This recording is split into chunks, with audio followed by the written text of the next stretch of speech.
Good morning students. आज हम लोग 6th लेक्चर केमिस्ट्री चैप्टर में सॉल्यूशन को देखेंगे। केमिस्ट्री का सॉल्यूशन का 6th लेक्चर होगा और हम समझते हैं कि लॉकडाउन में आप लोग सुरक्षित होंगे, सेफ होंगे और घर में पढ़ाई भी करते होंगे। और ऐसे संकट में हम लोग सुप्रीम मदर को प्रेयर करेंगे और ये सारी संकट हमारी बहुत जल्दी ही दूर हो जाएगी और हमारे भारत देश सुरक्षित हो जाएंगे। कभी कभी ऐसा हो जाता है तो इस पीरियड में हम लोग घर में पढ़ाई करेंगे और अच्छे से पढ़ाई करेंगे। Now so your question of class 12 2020 question 2020 का इसी साल 7 मार्च को पेपर हुए थे केमिस्ट्री का। 31 क्वेश्चन नंबर है जो 3 मार्क्स के क्वेश्चन आप देखिए, आपके सॉल्यूशन चैप्टर पढ़ाए हैं, जो डिराइव करके एक्सप्रेशन निकाला गया है उससे कैसे आपके न्यूमेरिकल्स बन जाते हैं। यहां क्वेश्चन है an antifreeze solution is prepared by dissolving 31 gram of ethylene glycol. Molar mass ये गिवन है, मोलर मास देखिए बोल रहे थे ना 62 gram per mole in 600 gram of water. Calculate the freezing point of the solution. हम आपको कैसे बता रहे थे कि क्या निकालना, TFS why freezing point of the solution. आपको ये गिवन है कि इफ क्वेश्चन पेपर में ही 1.86 600 ग्राम क्या है, water means solvent, capital W ये देखिए capital W 600 gram water, 31 gram of ethylene glycol को पानी में डाल दिया गया, means small w 31 gram of ethylene glycol. अब आपको क्या फाइंड करना, TFS freezing point of the solution. Formula use, कौन सा फॉर्मूला यूज करेंगे, delta TF equal to KF into 1000 small w by small m into capital W। अब यहां कहेंगे कि स्मॉल m कहां है, आपका यहां गिवन है molecular mass, molar mass small w equal to 62 gram per mole. हर चीज इसमें क्लियर है। आप फार्मूला डेल्टा TF आप यहां से फाइंड कर लेंगे, फिर आप निकालेंगे, देखिए formula delta TF equal to TF freezing point of the solvent means water minus TFS और आपको फाइंड करना है ये। आप TF क्या रखेंगे, TF equal to 0 degree centigrade. अगर केल्विन में रखना चाहते हैं 273 ऐड कर लेंगे तो आपको 273 केल्विन हो जाएंगे।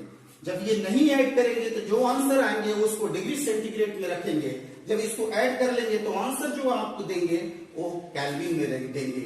और ये फॉर्मूला यूज करके आप बहुत आसानी से इस क्वेश्चन का इजीली वे में आंसर निकाल सकते थे। हमने आपको कहा था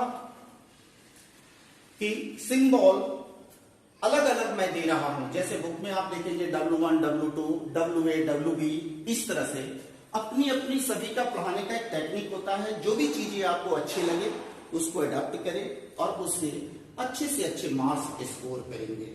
ये 2020 की क्वेश्चन थी, 2020 सेट 3 क्वेश्चन पेपर का मैं बता रहा हूं, सेट 3 है 3 मार्क्स के, और ये इस साल के क्वेश्चन थे जो आपके सामने ही ये न्यूमेरिकल्स बना दिया गया। अब आपको डिफरेंट टाइप के फॉर्मूला जो दे रहे हैं आप उसको देखिएगा।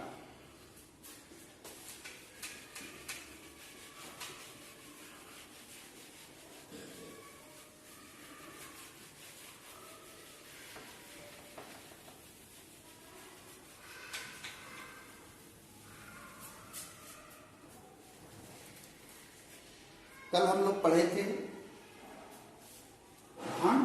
thermodynamic expression from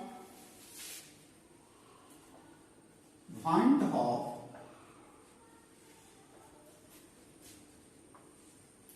thermodynamic expression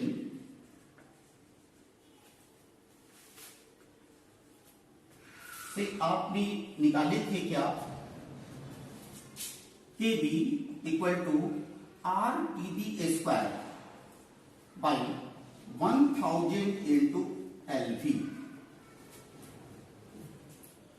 और इसी तरह से आप निकाले थे Kf R T F square by 1000 into LF, latent heat of fusion.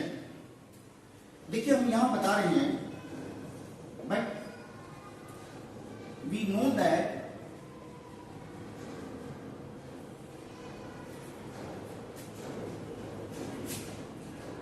Delta TB equal to KB into molality,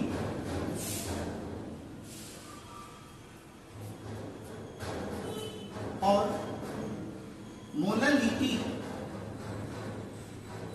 equal to delta TB by KB. Similarly molality is equal to delta TF by KF.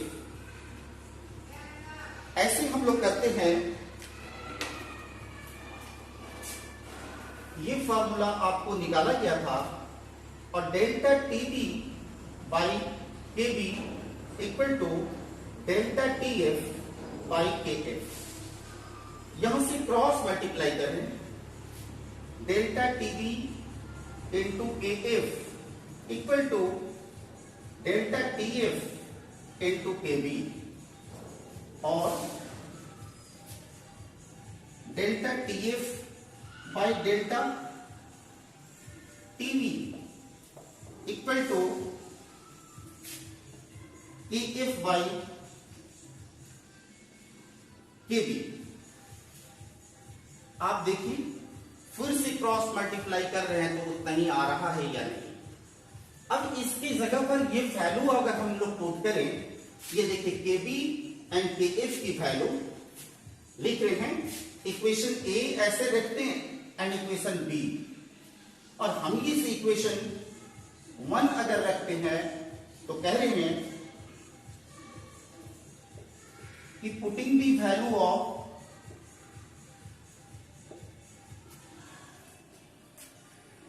KB and KF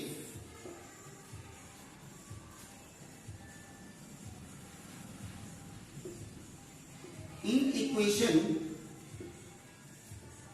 1। Equation 1 में KB and KF की value रखें, ऐसा formula आ गया आपका delta TF by delta TB is equal to KF. देखिएगा आप रख रहे हैं R TB square by 1000 into LV, latent heat of vaporization. फिर यहां लिखिए divided by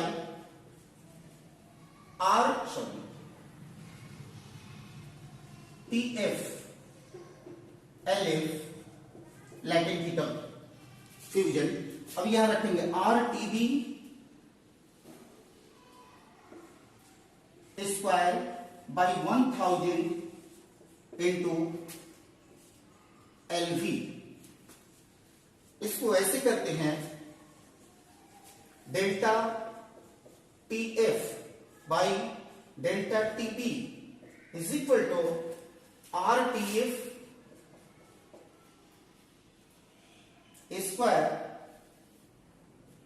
are into TF square by 1000 into LF multiply 1000 into LV by TB square, R TB square, TB square. ये देखिए 1000 आर कैंसिल, आपका expression बना delta TF by delta TB is equal to TF square into LV and TB square into LF। और आपका ये formula आपके सामने आकर के खड़ा हो गया एक दूसरे फॉर्म में। अब इस पर भी आपके न्यूमेरिकल्स हैं जो आप न्यूमेरिकल को बनाएंगे। अब आप देखेंगे पूरे अच्छे ढंग से, आप देखिए बार बार बोल रहे हैं कि इस सॉल्यूशन चैप्टर में बहुत सिंसियर और सीरियसली होकर के आप देखेंगे बहुत सारे वैराइटीज के फॉर्मूला है, और जरा सा भी मिस्टेक होगा तो वो फॉर्मूला आपके हाथों से निकल जाएंगे, और जरा सा मिस्टेक होगा तो फिर वो गलत हो जाएंगे और मार्क्स कट जाएंगे। अब देखिए जैसे पॉइंट ऑफ थर्मोडायनेमिक्स एक्सप्रेशन से ये निकाले हैं, तो अब एक दूसरा उसी का फॉर्म है कि KF and KB can be calculated by the relation of molar enthalpy of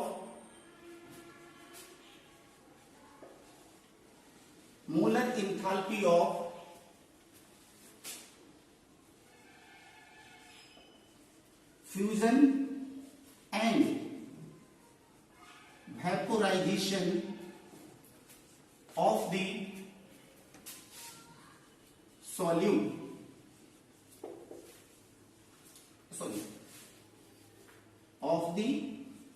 solvent.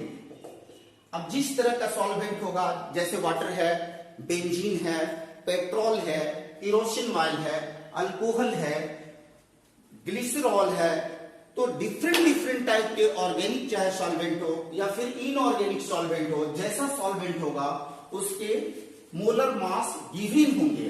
उस पीरियड में हम लोग को फॉर्मूला निकालना होगा। जैसे KF, तो आप देखिए KF इज इक्वल टू आपने लिखा RTF स्क्वायर इंटू, अब उसके मोलर मास से मल्टीप्लाई कर देंगे और आपका फॉर्मूला बनेगा ये, यहां 1000 इंटू LF।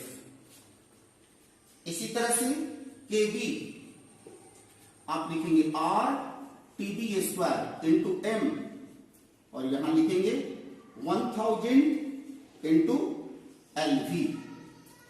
अब जो LF लिखते थे फ्यूजन के लिए, तो अब यहीं पर इसके चीज में लिखेंगे हम लोग वही हीट है, सिर्फ डेल्टा H के फॉर्म में, और आप इसको लिखेंगे फ्यूजन, और इसमें लिखेंगे डेल्टा H है ये डेल्टा H, और आप यहां पर देंगे वेपोराइजेशन। जो आप उसमें लैटेंट हीट यूज कर रहे थे, आप इसमें करेंगे इंथैल्पी, मतलब heat of fusion, heat of vaporisation. तो आप मोलर मास का यूज करेंगे। ऐसा नहीं सोचेंगे कि कल जो पढ़ाया गया था उसमें ये छूटा हुआ नहीं है, उसको अलग और इसको अलग दिए हैं। ये देखिए हम यहां लिख रहे हैं separate, in molar mass of the solvent, जो भी गिवन होगा आपका उसका सॉल्वेंट का मोलर मास। जैसे वाटर है 18 ग्राम, बेंजीन है 78, उसी तरह से गिवन होंगे। और यहां लिख रहे हैं डेल्टा H फ्यूजन, ऐसा लिखा हुआ लिख रहे हैं molar enthalpy,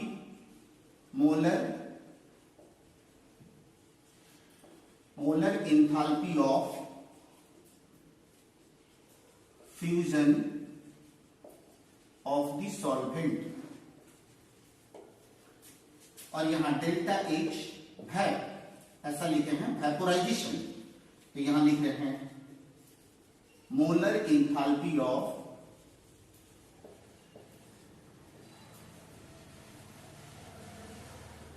vaporisation of the solvent. तब फिर आप मोलर मास वाले फॉर्मूला को यूज करेंगे इसको, और अगर ये नहीं दिया रहे latent heat of fusion, latent heat of vaporisation दिया रहे, तो आप जो कल बताए थे आज इसके ग्राउंड पर हम लोग आगे बढ़े हैं, आप फिर फार्मूला को लगाएंगे उसको।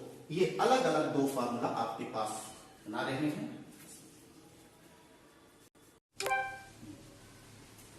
नेक्स्ट क्वेश्चन है, इस क्वेश्चन को आप देखिए।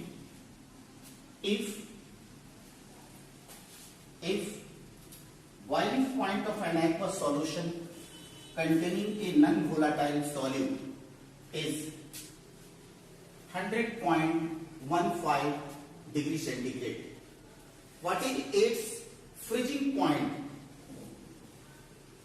given latent heat of fusion and vaporization of water are A and E।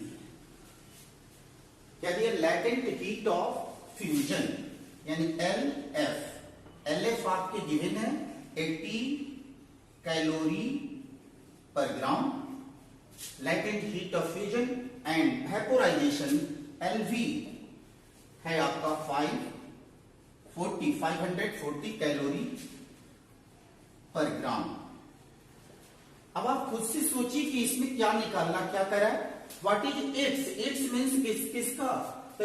Boiling point of an aqueous solution containing non volatile solute is boiling point of solution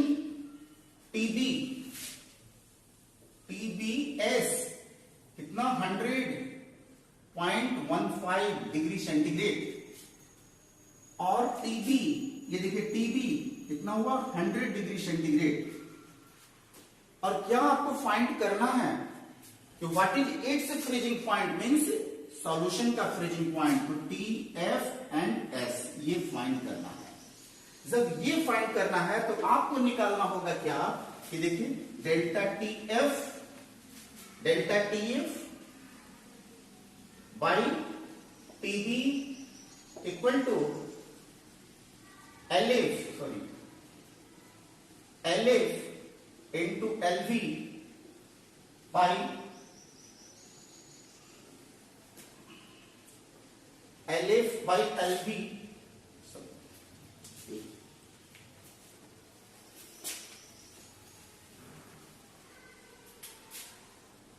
delta TF by delta TB equal to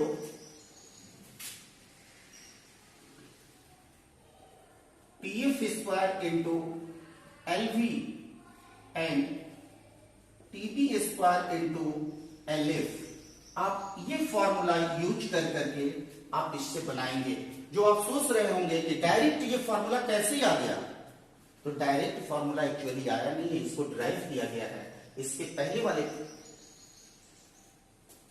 class में अभी जो पढ़ाए हैं उसमें ये formula को निकाला गया है और इसको ड्राइव कर करके बनाया गया है, ऐसे नहीं कि इसमें आ गया है। अब आप इसमें देखिए कि सारे सभी चीजें आपको गिवन है, ये देख लीजिए, आप इसको देखिए तो आपको समझ में आ जाएंगे कि क्या निकालना है और कैसे बनेंगे। अब यहां पर देख रहे हैं LV latent heat of vaporization, latent heat of fusion and TF freezing point temperature। freezing point temperature ये किसका है? freezing point TF सॉल्वेंट का। TF क्या लिखते हैं? 0 डिग्री सेंटीग्रेड। अगर केल्विन में लिखना तो यही हो जाएंगे आपको 273। आप किसमें बनाना 273, तो ये हो जाएंगे आपका केल्विन। कैसे रखना चाहते हैं। अब यहां पर जैसे आपको लिखना है डेल्टा TB, देखिए डेल्टा TB तो क्या लिखते हैं डेल्टा TB के लिए? TBS minus TBS means boiling point of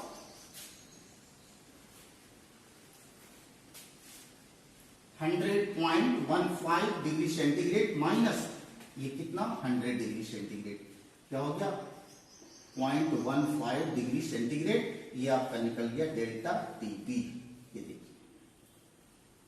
और ये जो निकालेंगे डेल्टा TF, तो आप डेल्टा TF को इस फॉर्मूला से आप निकाल लेंगे। जैसे सबका वैल्यू पुट करेंगे आपका निकल जाएगा डेल्टा TF। डेल्टा टीएफ निकल जाएंगे, आपको निकालना है टीएफएस। तो अब ये फॉर्मूला आप लगाएंगे, देखिए delta TF equal to TF minus TFS, ये सॉल्यूशन का। अब ये टीएफ का मीनिंग 0 डिग्री सेंटीग्रेड, या फिर आप इसको कहें 273 केल्विन, और टीएफएस आप फाइंड कर लेंगे, क्योंकि डेल्टा टीएफ आप यहां से निकालेंगे। डेल्टा टीएफ सभी चीज गिवन है, केवल फॉर्मूला पर आप पुट करेंगे और इसका आंसर आपके पास से निकल जाएंगे। देखिए जैसे आपको नीट का या फिर आईआईटी का जो क्वेश्चन होते हैं, अगर ये सब कुछ दिया गया तो वो डायरेक्ट फॉर्मूला यूज करेंगे टीचर इसको, लेकिन वही 12th क्लास के जो स्कूलिंग होते हैं उसमें क्या डिफरेंसेस होता है, ये फॉर्मूला जो डायरेक्ट आया है कहां से हमने ड्राइव किया है इसके पहले आपको बता दिया गया है, और फिर ये डेरिवेशन के थ्रू तब फिर हम आपके न्यूमेरिकल्स ऐसे बना रहे हैं। आप इसको देखिएगा, इसको सॉल्व कीजिएगा, और बाकी तो सारे बैठा करके कैलकुलेट कर लेना है। इतना रखते हैं। नेक्स्ट, फोर्थ क्वालिटेटिव प्रॉपर्टीज, जो फर्स्ट पॉइंट में आपको दी थी, relative lowering of vapour pressure, elevation in boiling point, depression in freezing point, and last था ऑस्मोटिक प्रेशर। सो फोर्थ नंबर है क्वालिटेटिव प्रॉपर्टीज का। क्वालिटेटिव प्रॉपर्टीज का फोर्थ नंबर ऑस्मोटिक प्रेशर, यहां लिखें ऑस्मोटिक प्रेशर। तो सबसे पहले ये आप इसको जानकारी रखिए कि व्हाट इज ऑस्मोसिस। लिख दिए यहां पर, देखिए osmosis is defined as the spontaneous flow of solvent molecules through semi permeable membrane, short में लिखे हैं एसपीएम। जिसे एनिमल मेम्ब्रेन होता है, जनरली यूज करते हैं सांभर के चमड़े का, स्किन होता है, पोरस होता है, जिससे सॉल्वेंट मॉलिक्यूल पास करेंगे। Semi permeable membrane from solvent to a solution, और यहां लिखें from a dilute solution to a concentrated solution. इसमें फ्लो क्या करेगा, आप ध्यान से देखिएगा, फ्लो कहां से करेंगे, सॉल्वेंट से आएंगे किधर, सॉल्यूशन की ओर, through semi permeable membrane, and to equalize the concentration in all part of the solution। सभी सॉल्यूशन के सभी पार्ट के कंसंट्रेशन जो है वो इक्वलाइज कर देगा, और तब तक ये प्रोसेस होती रहेगी। आप ध्यान से देख लीजिए, इसमें क्या लिखते हैं कि flow of the molecules from lower concentration to higher concentration through the semi permeable membrane. Next, osmotic pressure, यहां लिखे the external pressure which must be applied on the solution in order to stop the osmosis। अब यहीं पर osmosis process ही लिखे हैं, करें stop the flow of solvent into the solution through semi permeable membrane is equal to osmotic pressure, and osmotic pressure is denoted by pi. Pressure है इसलिए इसका unit same use करेंगे जो नॉर्मल एटमॉस्फेरिक प्रेशर में जो use करते हैं, एटीएमएस, इसका यूज करेंगे millimetre mercury, atmospheric pressure atms, torr भी यूज करेंगे, पास्कल एंड किलो पास्कल, ये सभी यूज करेंगे हम लोग। जो प्रेशर का यूनिट होता है सेम है, वही ऑस्मोटिक प्रेशर का यूज करेंगे। आप यहां देखिए एकदम बिल्कुल डेफिनेशन आपको लिख दिए हैं, the external pressure which must be applied on the solution in order to stop the flow of solvent into the solution through semi permeable membrane is equal to the osmotic pressure। It is denoted by pi। Osmotic pressure unit used to millimeter of mercury, atmosphere, torr and pascal, kilopascal। Now next point आते हैं isotonic solution. What is isotonic solution, लिखे हैं solutions having same osmotic pressure are called isotonic solution. अब आप देखिए इसमें osmotic pressure क्या होगा, सेम ऑस्मोटिक प्रेशर होंगे जिसको बोलते हैं आइसोटोनिक सॉल्यूशन। ऐसे सॉल्यूशंस जिसके ऑस्मोटिक प्रेशर सेम हो, यानी दो सॉल्यूशन है और इसके ऑस्मोटिक प्रेशर दोनों का π1 इक्वल टू π2, यानी ये भी कह सकते हैं कि वो दोनों सॉल्यूशन है जिसकी कंसंट्रेशन सेम है, यानी C1 इक्वल टू C2। तो ऐसे सॉल्यूशन को आप बोलेंगे isotonic solution. C1 and C2 concentration of the solution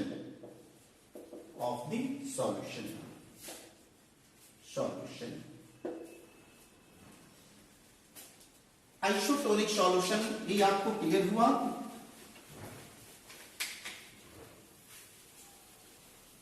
next देखिएगा हाइपरटोनिक सॉल्यूशन। यहां देखिए if a solution has more osmotic pressure than some other solution it is called hypertonic solution. और same as है hypotonic, if a solution has less osmotic pressure than some other solution it is called hypotonic solution। अब जैसे इसके examples हम आपको दिखा रहे हैं, देखिए गए हम एग्जांपल।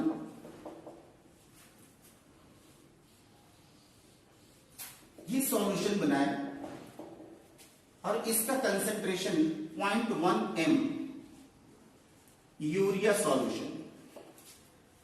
यहां दूसरा सॉल्यूशन आपको लिए 0.05 m ग्लूकोज सॉल्यूशन। इसकी कंसेंट्रेशन ज्यादा है यूरिया सॉल्यूशन का, तो इसका होगा higher osmotic pressure, higher osmotic pressure. तो आप ऐसे सॉल्यूशन को यहां 0.1 m यूरिया सॉल्यूशन जो है आप इसको क्या बोलेंगे, हाइपरटोनिक सॉल्यूशन। सेम है जो उसको आप डिफाइन कर सकते हैं कि जहां पर आपका मोर है, आप इसको ध्यान में रखिए कि लेस ऑस्मोटिक प्रेशर, जिसका ऑस्मोटिक प्रेशर लेस होगा वो होगा हाइपोटोनिक सॉल्यूशंस। यानी मींस आप ही इसको समझ लेंगे इक्वल कंसेंट्रेशन आइसोटोनिक, कंसेंट्रेशन में डिफरेंसेस आएगा तो आइदर हाइपरटोनिक सॉल्यूशंस या फिर हाइपोटोनिक सॉल्यूशंस। जब कंसेंट्रेशन इसका ज्यादा रहे जिस सॉल्यूशंस को, उसकी ऑस्मोटिक प्रेशर ज्यादा होंगे। More osmotic pressure hypertonic solution and less osmotic pressure होंगे तो आप कहेंगे hypotonic solutions. Less osmotic pressure में कंसेंट्रेशन भी लेस होंगे।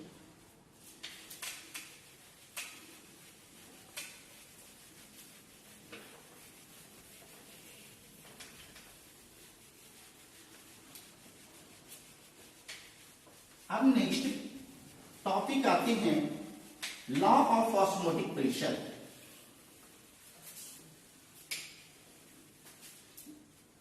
लॉ ऑफ ऑस्मोटिक प्रेशर,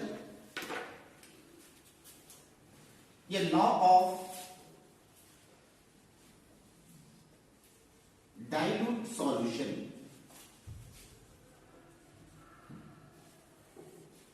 इसी को बोलते हैं law of osmotic pressure, given by proposed by van't half.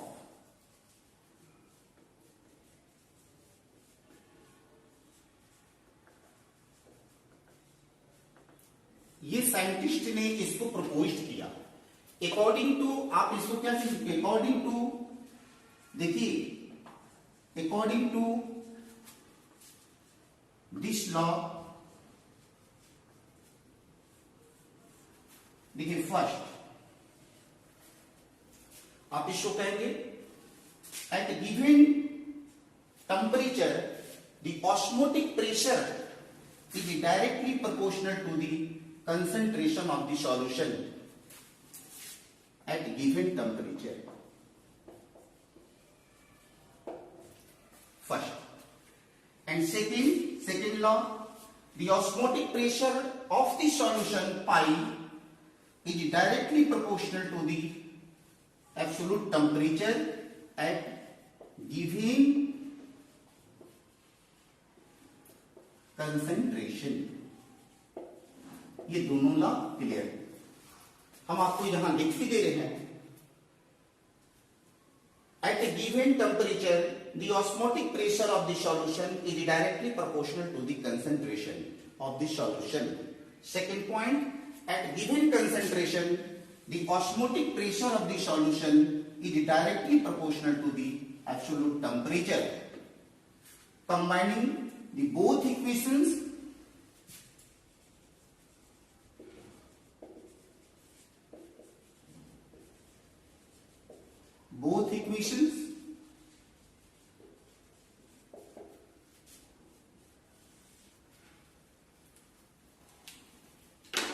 pi is directly proportional to C into T. देखिए दोनों इक्वेशंस को कंबाइन किए, C into T, प्रोपोर्शनल का निशान हटा दिए, pi equal to R C into T. R is the constant.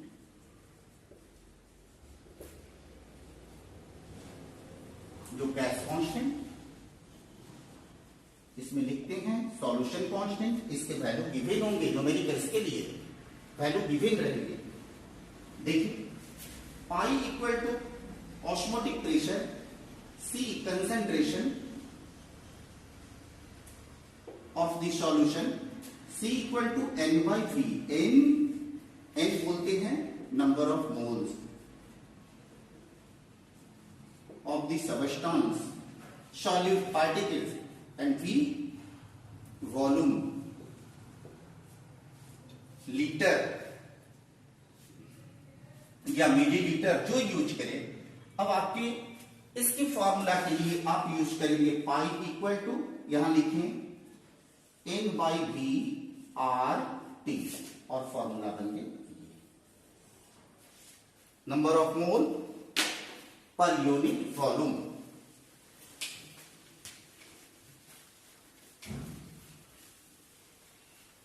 देखिए C is the concentration of the solution,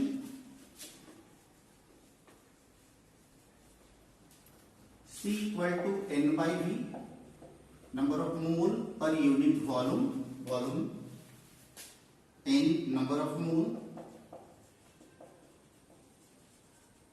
N equal to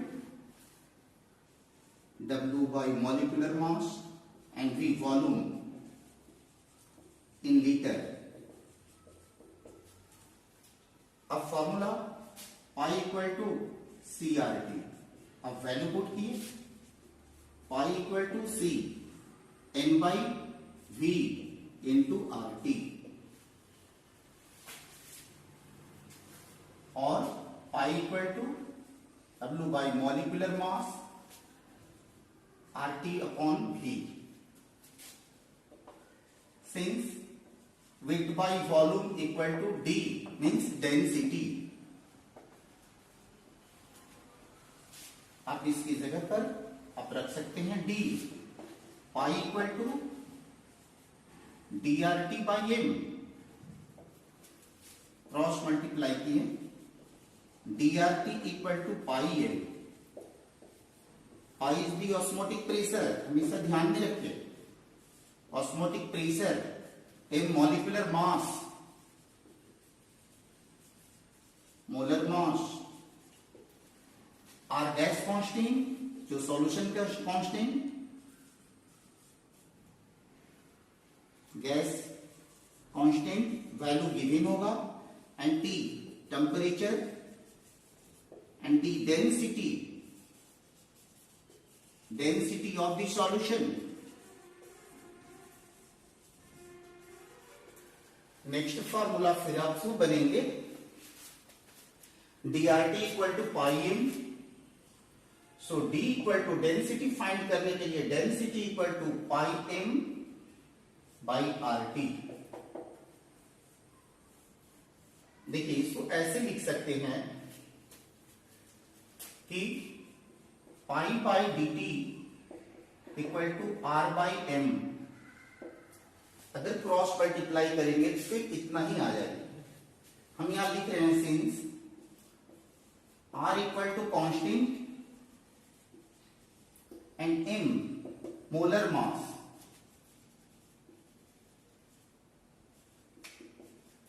is also constant,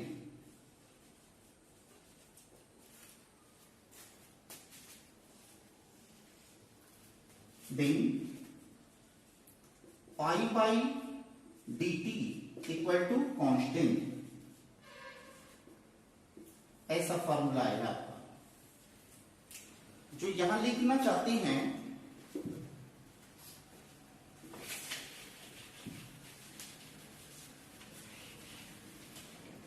जितने भी फॉर्मूला अरेंज कर रहे हैं सब पर न्यूमेरिकल होंगे और आपको बनाना पड़ेगा। लेकिन if two solutions in which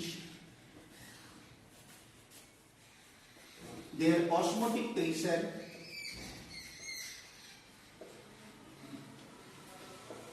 pi1 and pi2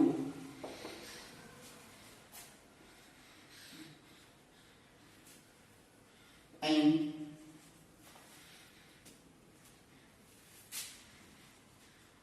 density d1 d2 and temperature T1 and T2